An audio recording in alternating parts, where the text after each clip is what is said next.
ಓಂ ನಮೋ ವಾಲ್ಮೀಕಿಯೇ. ನಮಸ್ಕಾರ ಬಂಧುಗಳೇ. ನಾನು ನಿವೃತ್ತ ಪ್ರಾಧ್ಯಾಪಕ ಡಾಕ್ಟರ್ ಅರ್ಜುನ್ ಪಂಗಣ್ಣವರ್. ಹೇ ಸೀತಾರಾಮ್ ವಾಹಿನಿಯ ವಾಲ್ಮೀಕಿ ರಾಮಾಯಣ ಅಂದು ಇಂದು ಚಿಂತನ ಕಾರ್ಯಕ್ರಮಕ್ಕೆ ತಮ್ಮೆಲ್ಲರಿಗೂ ಸ್ವಾಗತ. ಹಿಂದಿನ ಸಂಚಿಕೆಯಲ್ಲಿ ನಾನು ವಿಶ್ವಾಮಿತ್ರರು ವಶಿಷ್ಠರ ಜೊತೆಗೆ ಸಬಲ ಹೆಸರಿನ ಕಾಮಧೇನು ಸಲುವಾಗಿ ಯುದ್ಧ ಮಾಡ್ತಾರೆ. ಯುದ್ಧದಲ್ಲಿ ಸೋಲ್ತಾರೆ. ಸೋತ ನಂತರ ತಮ್ಮ ರಾಜಧಾನಿಗೆ ಮರಳಿ ಹೋಗಿ ಹಿರಿಮಗನನ್ನು ಪಟ್ಟುಗಟ್ಟಿ ತಾವು ಬ್ರಹ್ಮ ಋಷಿಯಾಗಲು ಛಲ ತೊಟ್ಟು ಹೋಗ್ತಾರೆ. ಅಲ್ಲಿ ನೋಡಿ, ಬ್ರಹ್ಮ ಋಷಿ ಇವರು ಕ್ಷತ್ರಿ. ಇಲ್ಲಿ ಒಂದು ವಿಷಯ ಏನು ಸ್ಪಷ್ಟತೆ ಐತೆಂದ್ರೆ, ತಪಸ್ ಮಾಡಿ ಬ್ರಹ್ಮ ಋಷಿ ಯಾರಾದರೂ ಆಗಬಹುದು. ಅಲ್ಲಿ ಜಾತಿ ಕುಲ ಏನೂ ಬರುವುದಿಲ್ಲ. ಅಲ್ಲಿ ತಪಸ್ವಿಗಳಿಗೆ ಯಾವುದೇ ಜಾತಿ ಕುಲ ಇಲ್ಲ. ಇದು ತಪಸ್ ಮಾಡೋದೇನಿತ್ತಲ್ಲ ಎಲ್ಲರಿಗೂ ಮುಕ್ತ ಇತ್ತು ಅನ್ನೋದನ್ನು ಈ ನಮ್ಮ ವಿಶ್ವಾಮಿತ್ರರಿಂದ ಅವರು ಸಾಧಿಸಿದಂಥ ಬ್ರಹ್ಮ ಋಷಿ ಪಟ್ಟ ಸಾಧನೆಯಿಂದ ಸ್ಪಷ್ಟವಾಗಿ ತಿಳಿದು ಬರ್ತಿದೆ. ಇದು ಇಲ್ಲಿದೆ. ಆದರೆ ಮುಂದೆ ಕೆಲವೊಂದು ಏನಾಗ್ತಾವಂದರೆ ವ್ಯತ್ಯಾಸಗಳು ಬರ್ತಾವೆ. ಆ ವ್ಯತ್ಯಾಸಗಳನ್ನು ನೋಡಬೇಕಾಗಿತ್ತಂದರೆ ನಮಗನಿಸ್ತಿದೆ, ಹೆಚ್ಚು ಕಡಿಮೆ ತಮ್ಮ ಹಿಂದಿನ ಎಪಿಸೋಡ್ಗಳಲ್ಲೇನು ಹೇಳಿದ್ದೇನೆ, ಬಾಲಕಾಂಡ ಏನಾಯ್ತಂದ್ರೆ ಅಯೋಧ್ಯಕಾಂಡದ ಕೆಲವು ಶ್ಲೋಕಗಳಂತ ಒಂದು ಬಾಲಕಾಂಡ ರಚನೆ ಮಾಡಿದರು. ಅಲ್ಲಿ ಇನ್ನೂ ಕೆಲವೊಂದು ವಾಲ್ಮೀಕಿಯರವರದಲ್ಲದ ವಿಚಾರಗಳನ್ನು ಅಲ್ಲಿ ಸರ್ಗಗಳನ್ನು ಮಾಡಿ ಸೇರ್ಪಡೆ ಆಗೈತೆ ಅಂತ ಅಲ್ಲಿ ವ್ಯಕ್ತಪಡಿಸುವಂಥ ವಿಚಾರಗಳು ವಾಲ್ಮೀಕಿ ವಿಚಾರಕ್ಕೆ ಮನೋಸ್ಥಿತಿಗೆ ವಿರುದ್ಧವಾಗಿರ್ತವೆ ಆಗ್ಯಾವ. ಹಂಗೆ ಒಬ್ಬ ಮಹಾಕವಿ ಸ್ವವಿರೋಧಿ ಹೇಳಿಕೆಗಳನ್ನು ಕೊಡೋದು, ಪ್ರಸಂಗಗಳನ್ನು ವಿವರಿಸೋದು ಸಾಧ್ಯ ಆಗೋದಿಲ್ಲ. ಅಲ್ಲಿ ಕಂಡು ಬರ್ತಾವೆ. ಅದೇ ರೀತಿ ಲಾಸ್ಟ್ದು ಉತ್ತರಾಖಂಡದಲ್ಲಿ ಕೆಲವೊಂದು ಏನು ಮಾಡ್ಯಾರ ಅಂದ್ರೆ, ಇಲ್ಲಿ ಯುದ್ಧಕಾಂಡಕ್ಕೆ ಮುಗಿತಿತ್ತದು. ಆದರೆ ಯುದ್ಧಕಾಂಡದ ಕೆಲವೊಂದು ಕೊನೆಯ ಶ್ಲೋಕಗಳನ್ನು ತಗೊಂಡು ಉತ್ತರಾಖಂಡ ಮಾಡಿ ಅಲ್ಲೂ ಹಲವಾರು ಸರ್ಗಗಳನ್ನು, ಕಥೆಗಳನ್ನು, ಉಪಕಥೆಗಳನ್ನು, ವಿಚಾರಗಳನ್ನು ಅಲ್ಲಿ ಮಾಡಿ ಸೇರ್ಪಡೆ ಮಾಡಿದ್ದಾರೆ. ಅಲ್ಲಿ ಒಂದು ಬರ್ತಿದೆ, ಶಂಭುಕ ಶೂದ್ರ ತಪಸ್ ಮಾಡಿದ್ದಕ್ಕಾಗಿ ಅವನ ರಾವಣನಿಂದ ಶಿರಛೇದ ಮಾಡಿಸಿದರು ಅನ್ನುವಂಥ ಒಂದು ಕತೆ. ಕುವೆಂಪು ಅವರು ಹಿಡ್ಕೊಂಡನ್ನು ಬಹಳಷ್ಟು ಎಲ್ಲ ಕಡೆಗೆ ನಾವು ರಾಮಾಯಣದಾಗ ನೋಡಿದಾಗ ಏನು ಅಲ್ಲಿ ಒಂದು ಸಿಂಗಲ್ ಪಾಯಿಂಟ್ ಏನು ಪ್ರೊಜೆಕ್ಟ್ ಆಗ್ತಿದೆ ಅಂದರೆ, ಇದು ತಪಸ್ಸು ಅನ್ನೋದು, ಜ್ಞಾನ ಅನ್ನೋದು ಬರೀ ಬ್ರಾಹ್ಮಣರಿಗೆ ಸೀಮಿತ ಇತ್ತು. ಶೂದ್ರರಿಗಾಗಲಿ, ಕ್ಷತ್ರಿಯರಾಗಲಿ, ವೈಶ್ಯರಿಗಾಗಲಿ ಅವರು ತಮ್ಮ ಈ ವೃತ್ತಿ ಧರ್ಮವನ್ನು ಪಾಲಿಸಬೇಕು, ಅದನ್ನು ಬಿಟ್ಟು ಬೇರೆ ಕಡೆ ಹೋಗಬಾರ್ದು ಅನ್ನೋ ಈ ಸಂದೇಶವನ್ನು ಹೊತ್ಕೊಂಡು ಅದು ಯಾವ ಕಾಲದಲ್ಲಿ ರಾಮಾಯಣದಲ್ಲಿ ಸೇರ್ಪಡೆ ಆಯಿತು ಅದು ಗೊತ್ತಿಲ್ಲ. ಯಾಕಂದರೆ ಅಲ್ಲಿ ಒಂದು ಅಧ್ಯಯನದ ಅವಶ್ಯಕತೆ ಇದೆ. ಆದರೆ ಅಲ್ಲಿ ವ್ಯಕ್ತವಾಗುವಂಥ ವಿಚಾರಗಳೇನಿವೆ, ವಾಲ್ಮೀಕಿಯ ರಾಮಾಯಣ ಉದ್ದಕ್ಕೂ ವಾಲ್ಮೀಕಿಯಿಂದ ವ್ಯಕ್ತವಾಗುವಂಥ ವಿಚಾರಗಳಿಗೆ ಬಹಳ ವ್ಯತ್ಯಾಸ ಇದೆ, ವಿರೋಧ ಆಗ್ತಿದೆ. ಅದಕ್ಕೆ ಅವುಗಳನ್ನು ಇತ್ತೀಚಿನ ಸೇರ್ಪಡೆಗಳಂದೇ ಬಹುತೇಕ ಅದು 4ನೇ ಶತಮಾನದಾಗ, ಕ್ರಿಸ್ತಿ ಶಕ 4ನೇ ಶತಮಾನದಾಗ ಗುಪ್ತರ ಕಾಲದಲ್ಲಿ ಬಹಳಷ್ಟು ಇಂಥ ವಿಚಾರಗಳು ಸೇರ್ಪಡೆಯಾವ. ಅಲ್ಲಿ ಏನಂದ್ರೆ ಒಂದು ಪರ್ಟಿಕ್ಯುಲರ್ ವಿಚಾರಗಳನ್ನು, ಅದು ವೈಷ್ಣವ ಪಂಥ ಆಗಿರ್ಬೋದು, ಹೆಚ್ಚಾಗಿ ವೈಷ್ಣವ ಪಂಥದ ಬರ್ತಿದೆ.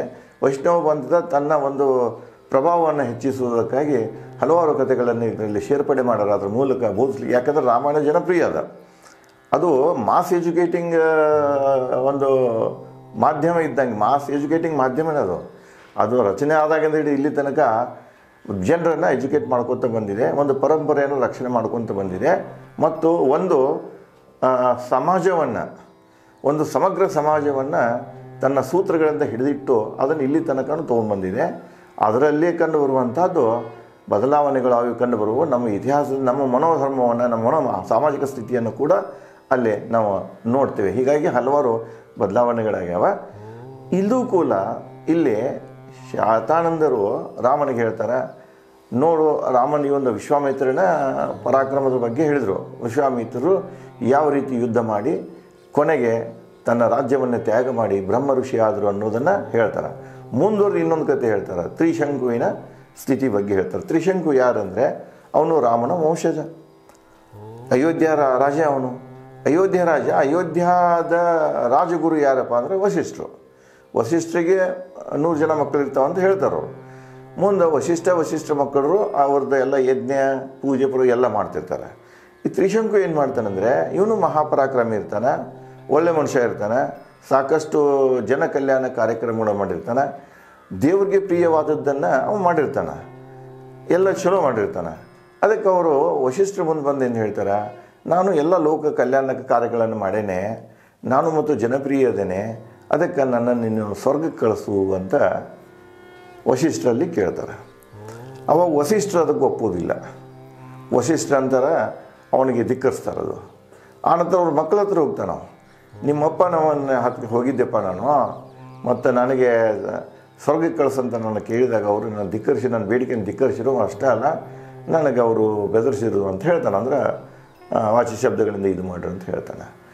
ನೋಡಿ, ಆನಂತರ ಅವರು ಕೂಡ ಕೇಳ್ತಾರೆ, ಕೇಳೇನು ಹೇಳ್ತಾರೆ, ಇಲ್ಲ ಇದು ಸಾಧ್ಯ ಆಗೋದಿಲ್ಲ ಅಂಥೇಳಿ ಅವರು ಅವನನ್ನು ಧಿಕ್ಕರಿಸ್ತಾರೆ. ಧಿಕ್ಕರಿಸೋ ಕಾಲಕ್ಕೆ ವಶಿಷ್ಠ ಕೋಪಗೊಂಡು ಏನು ಮಾಡ್ತಾರೆ, ಅವನಿಗೆ ನೀನು ಚಾಂಡಾಳನಾಗು ಅಂಥೇಳಿ ಶಾಪ ಕೊಟ್ಬಿಡ್ತಾರೆ.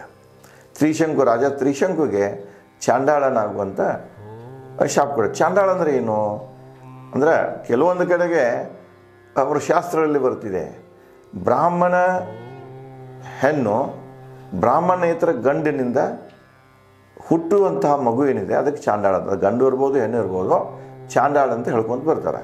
ಅದಕ್ಕೆ ಇವರು ಅವನಿಗೆ ಏನು ಮಾಡ್ತಾನೆ, ಚಾಂಡಾಳನಾಗು ಅಂತ ಶಾಪ ಕೊಡ್ತಾರೆ. ಅವನಿಗೆ ಬಹಳ ನೋವಾಗ್ತಿದೆ. ನೋವಾದ ನಂತರ ಅವನೇನು ಮಾಡ್ತಾನೆ ಅಂದರೆ ವಿಶ್ವಾಮಿತ್ರರ ಬಳಿ ಬರ್ತಾನೆ. ಯಾಕಂದರೆ ವಿಶ್ವಾಮಿತ್ರ ಆಗಲೇ ಅವರು ಬ್ರಹ್ಮ ಋಷಿಯಾಗಿರ್ತಾರೆ. ವಿಶ್ವಾಮಿತ್ರಗೆ ಬಂದು ಅವ್ರು ಹೇಳ್ತಾರೆ, ನೋಡಿ ನಮ್ಮ ರಾಜಗುರು ಹತ್ರ ಹೋಗಿದ್ದೆ ನಾನು ಎಲ್ಲ ಲೋಕ ಕಲ್ಯಾಣ ಕಾರ್ಯಗಳ ಚಟುವಟಿಕೆಗಳನ್ನು ಮಾಡ್ತಾ ಇದ್ದೇನೆ, ಯಾವುದು ಕೆಟ್ಟ ಕೆಲಸ ಮಾಡಿಲ್ಲ, ನಾನು ಸ್ವರ್ಗಕ್ಕೆ ಹೋಗಕ್ಕೆ ಅರ್ಹನಿದ್ದೇನೆ, ನನಗೆ ಸ್ವರ್ಗ ಕಳಿಸ್ಕೊಡಂತ ನಾನು ಕೇಳಿದ್ರೆ ನನಗೆ ಅವರು ನೀವು ಚಾಂಡಾಳನಾಗ ಅಂಥೇಳಿ ವಶಿಷ್ಠರು ನನಗೆ ಏನು ಮಾಡ್ಯಾರ, ಇದನ್ನು ಶಾಪ್ ಕೊಟ್ಟಾರ. ಇಲ್ಲಿ ಒಂದು ವಿಷಯ ಬರ್ತಿದೆ ಏನಂದರೆ, ವಶಿಷ್ಠ ಮುನಿಗಳು ಬಹಳ ಹೃದಯ ವಶಾಲತೆಯನ್ನು ಹೊಂದಿರ್ತಾರೆ. ಅವರಲ್ಲಿ ಈ ಚಿಂತನೆಗಳನ್ನು ಇರುವುದಿಲ್ಲ.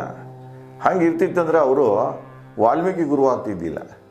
ವಾಲ್ಮೀಕಿ ಆಧ್ಯಾತ್ಮಿಕ ಒಂದು ಪರ್ವತವಾಗಿ ಬೆಳೆಯಲಿಕ್ಕೆ ವಿಶ್ವಾಮಿತ್ರನೇ ಕಾರಣ. ಅದಕ್ಕೆ ಇಲ್ಲಿ ಏನೋ ಒಂದು ಈ ಸೇರ್ಪಡೆ ಅಂದರೆ ಯಾವುದೋ ಒಂದು ಸಂದೇಶ ಕೊಡುವುದಕ್ಕಾಗಿ ಅಥವಾ ಯಾರ್ದೋ ಒಂದು ಚಾರಿತ್ರ್ಯ ವಧೆ ಮಾಡುವುದಕ್ಕಾಗಿ ಎಲ್ಲೋ ಇವು ವಿಚಾರಗಳು ಸೇರಿರಬಹುದಂತ, ಇದೇನು ವಾಲ್ಮೀಕಿಯರ ವಿಚಾರದಲ್ಲ ಅಂಥೇಳಿ ಈ ಒಂದು ಡೆವಲಪ್ಮೆಂಟ್ನಿಂದ, ಈ ಒಂದು ಬೆಳವಣಿಗೆಗಳಿಂದ ಕಂಡುಬರ್ತಿದೆ.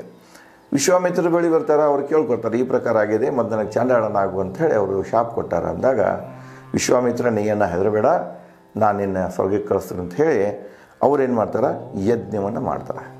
ಕೆಲವೊಂದು ಇವ್ರನ್ನ ಕರೆಸ್ತಾರೆ, ಶಿಷ್ಯರನ್ನು ಕರೆಸ್ಕೋತಾರೆ, ಕರೆಸ್ಕೊಂಡು ಯಜ್ಞವನ್ನು ಶುರು ಮಾಡ್ತಾರೆ.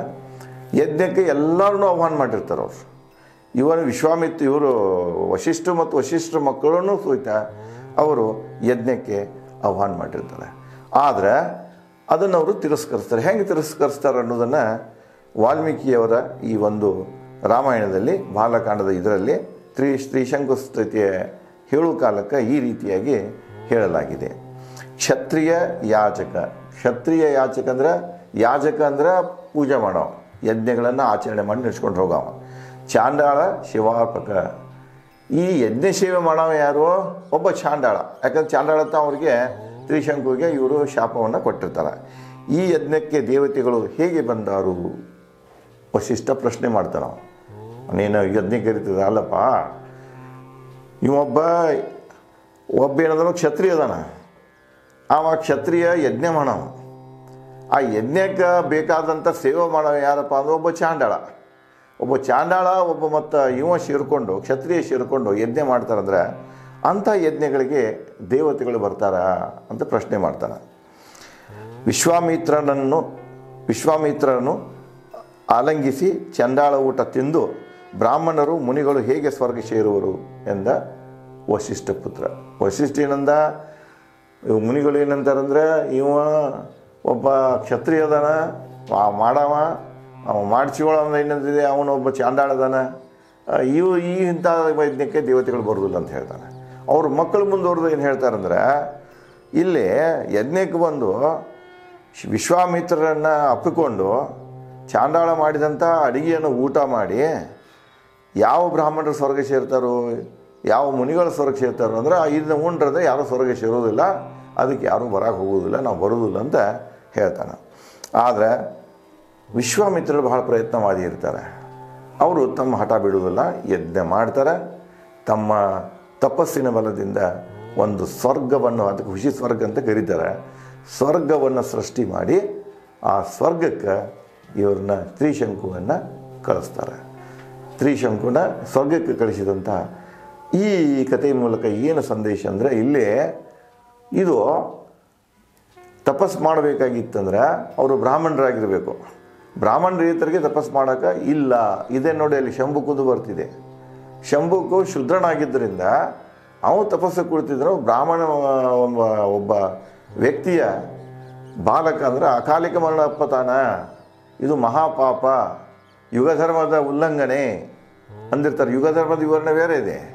ಆದರೆ ಅವರು ಆ ರೀತಿಯಾಗಿ ಇಲ್ಲ, ಯಾರು ಯಾವ ಕೆಲಸ ಮಾಡಬೇಕು ಅದು ಮಾಡಬೇಕು, ಅದನ್ನು ಬಿಟ್ಟು ಬೇರೆ ಕೆಲಸ ಮಾಡಿದರೆ ಅದು ಮಹಾಪಾಪ ಆಗ್ತಿದೆ, ಇಡೀ ಪೃಥ್ವಿನ ಅದನ್ನು ಅನುಭವಿಸ್ಬೇಕಾಗ್ತಿದೆ ಅನ್ನುವಂಥ ಒಂದು ವಿಚಾರವನ್ನು ಜನರಲ್ಲಿ ಬಿಟ್ಟಿರ್ತಾರೆ, ಜನರನ್ನು ಹೆದರಿಸ್ತಿರ್ತಾರೆ. ಅದಕ್ಕೆ ಯಾರು ತಪಸ್ಸು ಮಾಡೋಕೆ ಹೋಗಲಿ ಅದು ಆಗಲಿ ಹೋಗ್ತಿದ್ದಿಲ್ಲ. ಅದಿರೋದು ನಮ್ಮ ಪಾಪ ಕೆಲಸ ಆಗ್ತಿದೆ, ನಮ್ಮ ಶಾಪ ಬರ್ತಿದೆ ಅಂತ ಹೆದರ್ತಿದ್ರು. ಅಂದ್ರೆ ಜನರನ್ನು ಅಜ್ಞಾನದಿಂದ ದೂರಿಡುವಂಥ ಈ ಕಥೆಗಳನ್ನು ನನಗನ್ನಿಸ್ತಿದ್ದೆ ಇದು ಬಹುತೇಕ ಇದು 4ನೇ ಶತಮಾನ ಇವ್ರದ್ದು ಗುಪ್ತರ ಕಾಲದಲ್ಲಿ ಸೇರಿಸಿದಂಥ ಒಂದು ಕಥೆ, ಹೆಣದ ಕಥೆ ಆಗಿರ್ಬೋದು ಅಂತ ಅನ್ನಿಸ್ತಿದೆ. ಯಾಕಂದರೆ ಇಲ್ಲಿ ಇದಕ್ಕೂ ಮತ್ತು ಈ ರಾಮಾಯಣದಲ್ಲಿ ವ್ಯಕ್ತಪಡಿಸಿರುವಂಥ ವಾಲ್ಮೀಕಿ ವಿಚಾರಗಳಿಗೂ ಹೊಂದಾಣಿಕೆ ಆಗೋದಿಲ್ಲ. ಅದಕ್ಕೆ ಇಲ್ಲಿ ತ್ರಿಶಂಕುವನ್ನು ಯಾವ ರೀತಿಯಾಗಿ ವಿಶ್ವಾಮಿತ್ರರು ತಮ್ಮ ಯಜ್ಞ ರಚನೆ ಮಾಡಿ ಯಶಸ್ವಿ ಮಾಡಿ ತಮ್ಮ ತಪಸ್ಸಿನ ಬಲದಿಂದ ಅವರನ್ನು ಋಷಿ ಸ್ವರ್ಗಕ್ಕೆ ಕಳಿಸಿದರು, ಅದೇ ರೀತಿ ಇನ್ನೂ ಹಲವಾರು ರಾಮನ ವಂಶದಲ್ಲಿರುವಂಥ ಮಹಾನ್ ಪರಾಕ್ರಮಿಗಳ ಮತ್ತು ಸಾಮ್ರಾಟರ ಸಂಬಂಧಪಟ್ಟ ಕಥೆಗಳನ್ನು ಶಾಂತಾನಂದನು ರಾಮನಿಗೆ ಮುಂದುವರಿಸ್ತಾನೆ. ಆ ಕಥೆಗಳು ಯಾವ ಅನ್ನೋದನ್ನು ನಾನು ತಮ್ಮಲ್ಲಿ ಮುಂದಿನ ಸಂಚಿಕೆಯಲ್ಲಿ ಹಂಚಿಕೊಳ್ಳುತ್ತೇನೆ. ಧನ್ಯವಾದಗಳು.